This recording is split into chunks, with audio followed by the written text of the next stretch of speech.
खुलुमबाय आं किलिकां ब्रह्म बडलेण्ड बुब्लिनि जानानै बयखौबो बरायना लाबाय दिनै 26 एप्रिल 2024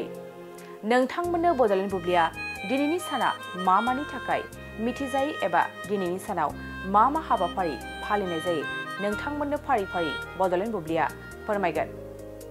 दिनैनि सानखौ वर्ल्ड इंटेलेक्चुअल प्रपर्टी डे महरै फालिनाय जायो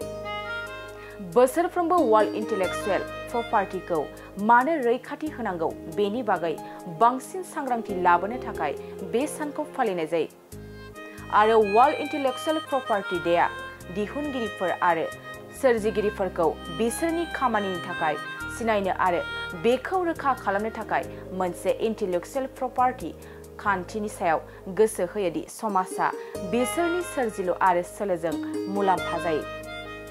बेनि अनगायैबो दिनैनि सानखौ National Arbor Day National Pretzel Day आरो अडोबन डे महरैबो फालिनाय जायो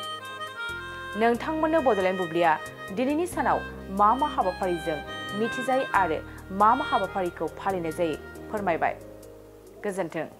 मोनसे गोजोनथाव खौरां नोंथाङा नोंथांनि न'खौ समायना रमायना जोंख्लाब माख्लाब खालामनो गोसो दं नामा थारैनो नोंथाङा नोंथांनि न'खौ समायना रमायना साजायनो गोसो दंब्ला नोंथांमोननि थाखाय बिजनेस बेन्स प्रडाक्ट्स कम्पानिया गोजोनथाव खौरां लानानै फैदों